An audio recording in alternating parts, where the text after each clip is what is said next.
मनोरंजन के लिए है। हम किसी भी तरह के अंधविश्वास को बढ़ावा नहीं देते। बड़े शौक से दादाजी वो तस्वीर खरीद के लाए थे। दादाजी की उम्र अब लगभग 70 साल की हो गई थी। जब से उनकी पत्नी शारदा ये दुनिया छोड़ के चली गई थी, वो बहुत अकेलापन महसूस करने लगे थे। दादाजी वो तस्वीर किसी आर्ट गैलरी से खरीद के लाए थे। उनका कहना था कि वो तस्वीर उन्हें शारदा की याद दिला रही थी।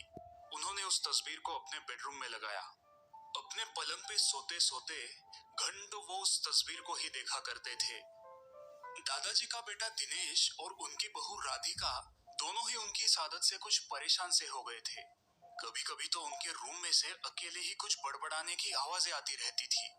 राधिका ने दिनेश से कहा कि दादाजी अब उस तस्वीर से बातें भी करने लगे थे।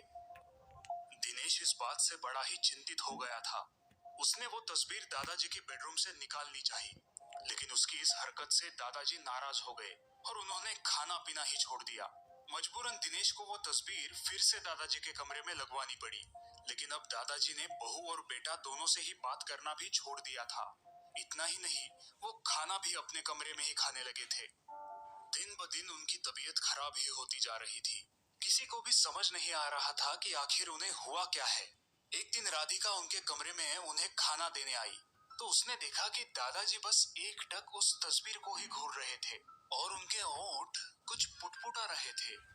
शारदा, क्या तुम मुझसे नाराज हो?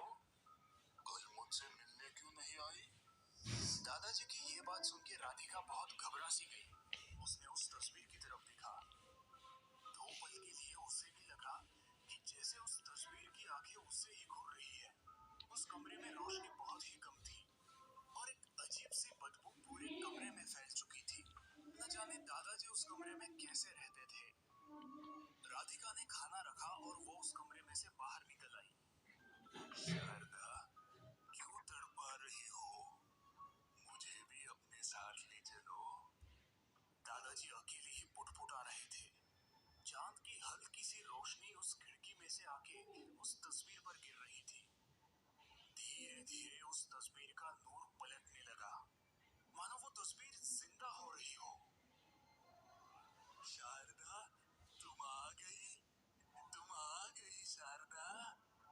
दादाजी पुटपुटा रहे थे।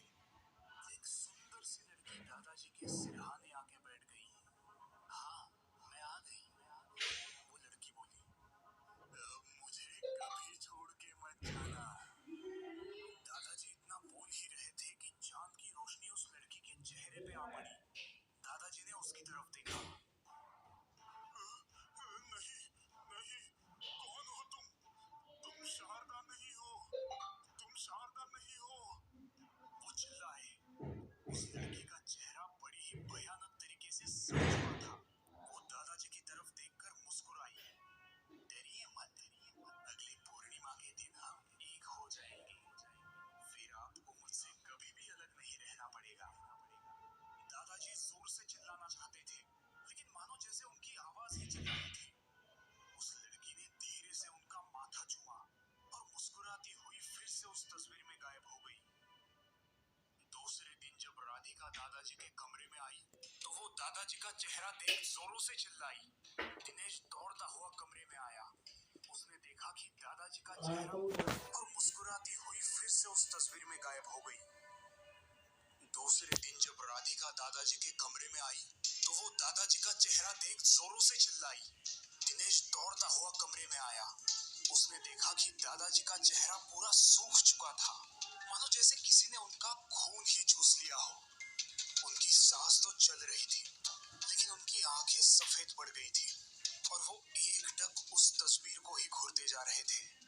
लेकिन अब उनकी आंखों में वो प्यार, वो जज्बात नहीं था जो पहले दिखाई देता था। अब उस प्यार और जज्बात की जगह किसी खौफ ने ले ली थी। उनके होंठ सूख चुके थे, वो कुछ पुटपुटा रहे थे, लेकिन किसी को भी कुछ समझ नहीं आ रहा था। दादाजी, क्या आप कुछ कहना चाहते हैं? दिनेश उनकी बात समझने की कोशिश कर रहा था। पूर्णिमा, पूर्णिमा, अगली पूर्णिमा। दादाजी बोलने की कोशिश कर रहे थे,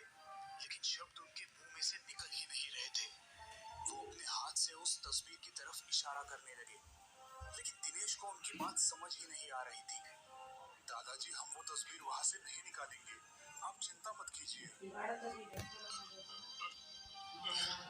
हताश होकर दादाजी का हाथ बिस्तर पर गिर पड़ा। डॉक्टर ने दादाजी की पूरी जांच पड़ताल की, लेकिन उन्हें भी उनकी बीमारी का पता नहीं चल पा रहा था। दादाजी उस तस्वीर को वहां से हटाना चाहते थे, लेकिन किसी को भी उनकी बात समझ नहीं आ रही थी। आखिरकार पूर्णिमा का वो दिन आ ही गया। दादाजी सहम कर उस तस्वीर की तरफ देख रहे थे। जैसे ही चांद की रोशनी उस तस्वीर पे पड़ी, वो लड़की उस तस्वीर में से बाहर आने लगी।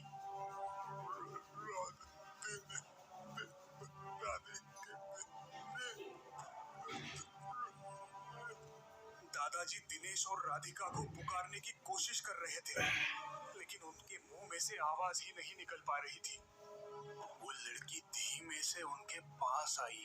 मैं आपको लेने आई हूँ, अब हमें कभी भी अलग नहीं रहना पड़ेगा। नहीं, तुम शारदा नहीं हो।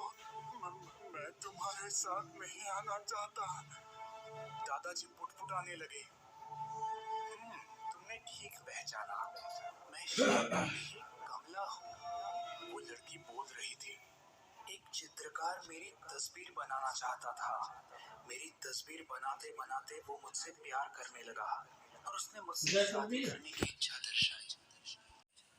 लेकिन जब मैंने इनकार किया तो उसने गुस्से में आकर मेरी हत्या कर दी और फिर मेरे ही रक्त से उसने इस तस्वीर के रंग भरे और बाद में खुद भी कर लिए।